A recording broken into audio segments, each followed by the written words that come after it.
गाय के गोबर से तैयार होने वाली इमर्शन पेंट का एक ट्रेनिंग इंस्टीट्यूट नागपुर में खुलेगा। खादी और ग्रामोद्योग आयोग द्वारा स्थापित किए जाने वाले इस इंस्टीट्यूट में विदर्भ के लोगों को गोबर से तैयार किए जाने वाले पेंट की ट्रेनिंग दी जाएगी।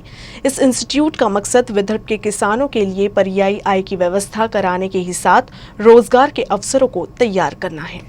प्रधानमंत्री नरेंद्र मोदी के ही साथ केंद्रीय मंत्री नितिन गडकरी के बयानों में देश में गोबर से तैयार होने वाले इमल्शन पेंट का जिक्र कई बार हुआ है।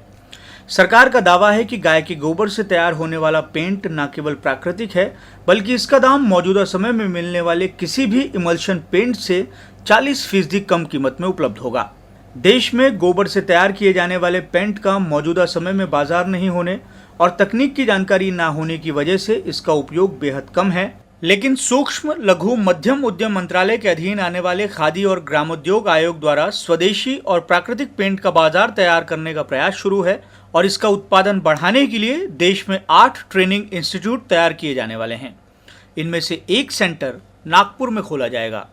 किसानों के साथ में जो भी स्वयं रोजगार करने वाले लोग हैं, गांव से हैं, ग्रामीण की आमदनी बढ़ाना, ग्रामीण को सशक्त करना, क्योंकि जिस ढंग से ग्रामीण के युवा शहर की तरफ बढ़ रहे हैं, हमारी कोशिश इसके माध्यम से ये है कि वो युवा खुद रोजगार यानी गांव को मजबूत करे, गांव रोजगार युक्त हो।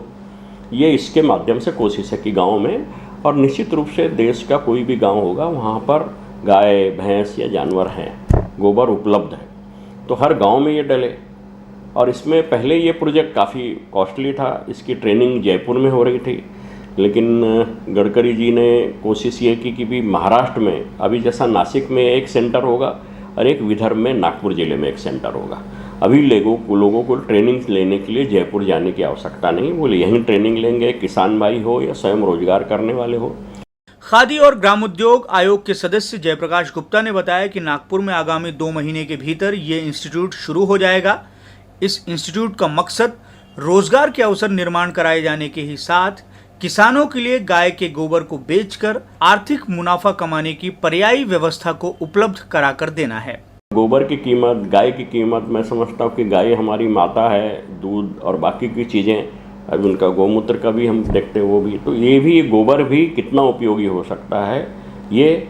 और गांव की संस्कृति विशेषकर इसमें यदि एक गांव में हमारी कोशिश ये है कि इसमें 2 रुपये किलो अंदाजन, अभी बता नहीं सकते, लेकिन 2 रुपये किलो, तो किसी में हो सकता है कि 500 किलो भी किसी के पास में गोबर मिले तो उसको 1000 रुपये अतिरिक्त मिल जाएंगे। तो ये एक उसको अतिरिक्त आमदनी, उसकी ग्रोथ कैसे करना, उसको बढ़ावा देना, ये इसकी एक भावना है। मौजूदा समय में देश में गोबर से पेंट तैयार करने की ट्रेनिंग देने का एकमात्र सेंटर जयपुर में कुमारप्पा नेशनल इंस्टीट्यूट है, जहां हाल ही में विदर्भ के कई लोगों को ट्रेनिंग के लिए भेजा गया था। जयप्रकाश गुप्ता का कहना है कि गोबर से पेंट बनाने के उद्योग को बढ़ावा दिए जाने को लेकर इस प्रोजेक्ट को प्रधानमंत्री रोजगार सृजन कार्यक्रम में शामिल किया गया है, जिसके तहत इस उद्योग को शुरू करने वालों के लिए न केवल लोन की सुविधा है बल्कि सब्सिडी भी है। केंद्रीय मंत्री नितिन गडकरी की इस योजना में खासी दिलचस्पी है, इसलिए उन्होंने गोबर से पेंट बनाने का प्लांट स्थापित करने के लिए लगने वाली कॉस्ट, जो पहले 50 लाख रुपए के आसपास थी, उसे 15 से 17 लाख रुपए के बीच में लाने का काम किया है। यह उद्योग वहां स्थापित किया जा सकता है जहां 1000 किलो गोबर का कलेक्शन संभव हो।